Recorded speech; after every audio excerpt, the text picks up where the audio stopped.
Here with reaction, let's give a warm welcome. The co-host of the hit show, The Five, Judge Jeanine Pirro is here.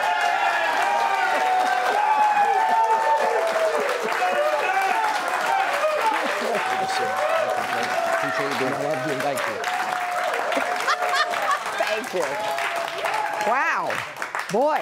All right, this is serious. I don't want to waste a minute with you because you have so much to say. And this is important. So I believe this indictment is real. I think we're going to see it, if not this week, probably sometime next week. Yes. Okay, they might indict Hunter right around the same time, but it's going to be on a gun application charge and tax charges. None of the things that Comer's investigating about China and Ukraine and Russia and monies and suspicious activity reports and shell corporations. Okay. And foreign lobbying and not registering as a foreign agent. Remember, Paul Manafort was in solitary confinement for that, wasn't he? Nearly 2 years. Yes. Yeah. Yes. All right, so here's my question. I don't think they're going after Donald Trump on the issue of documents. No, they can't. Okay. So if they do, they have to go after Joe. And they have to go after Hillary. That's right. Okay. That's right. So I'm guessing, tell me if I'm wrong, that they're going to go after process crime. Of course they're going after process crime. They can't possibly go after Donald Trump for these documents. First of all, Hillary, let's get her out of the way right away. She was never a president. She was never a vice president. She wants to be. I think she still wants to run, but that's another issue. And the truth is, for her to have these classified documents on a private email that Jim Comey said probably was hacked by a foreign government, that she then destroyed, which is obstruction of evidence, tampering with evidence, and 33,000 emails. 33,000 subpoenaed emails. Subpoenaed emails. She knew about the subpoena. She knew it was relevant to the investigation into Benghazi. Okay, so you absolutely cannot let her go, not even mentioning what happened with Durham and the Durham investigation. Now, as it relates to Joe Biden, what we have right now is we have something like, I don't know, 1,850 boxes from when he was a senator. He's got records from when he was a senator, not even allowed to have information that's classified in various places in 4 different locations, classified. But they're not going after him. So the only way they can go after Donald Trump is say, oh, somehow he obstructed something or he did something to stop us from getting this information when he was working with the agency that's in charge of these documents. All right, let's talk about, so originally the grand jury we heard was in Washington, D.C. We thought the document case would be in Washington, D.C.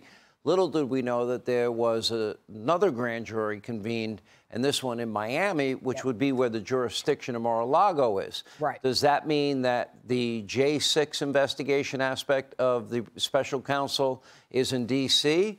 and the Mar-a-Lago case is in Miami? Because I don't think Donald Trump would have a shot in hell getting a fair jury in D.C. or New York or, frankly, Fulton County, Georgia, for that matter. Right, there's no question. But maybe Miami. Maybe Miami. You know, what you've got is the January 6th event. I don't know if they have anything there. I don't know that they have evidence that they believe as prosecutors they do. They can prove beyond Many of you will now doubt. Peacefully and patriotically march so your voices can be heard. Yeah, that crime. I forgot about that one. But what's going on in Mar-a-Lago and the way they took him down, the way they went in there, I mean, it is shocking what they did.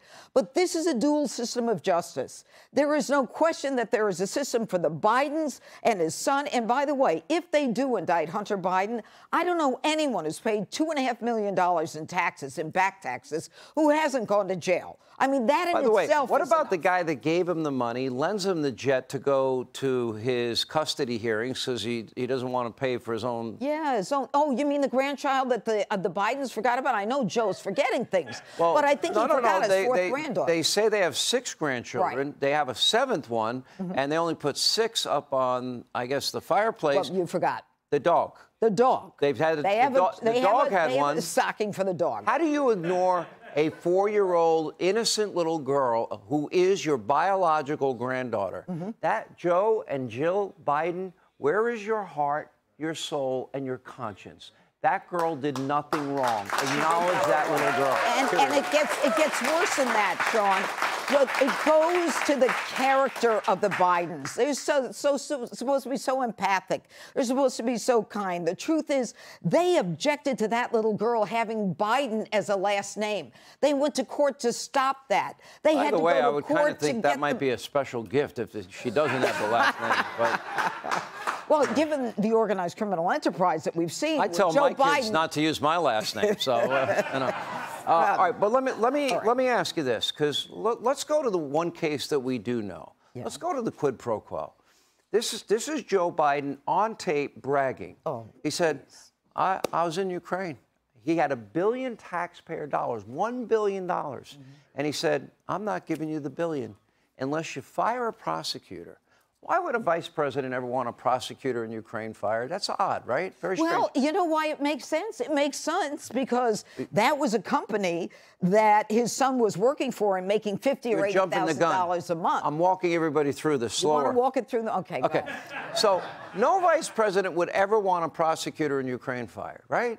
And he says, you got 6 hours to do it. And he's bragging, telling the story after the fact. Son of a bee, they fired him. Yeah. Okay, that prosecutor, now you can take it from there. Okay, so that prosecutor ends up getting fired. But here's the outrage. The outrage is that a president of the United States would wrap himself in the flag of this country and all the power and prestige that goes with that flag and go into a country and say, if you don't get rid of this prosecutor on this individual company, by the way, that my son and all his buddies are getting money from, I'm not going to give you $1 billion from the United States. That's our taxpayers' dollars. And you know what? He's dumb enough to come out and say he said it.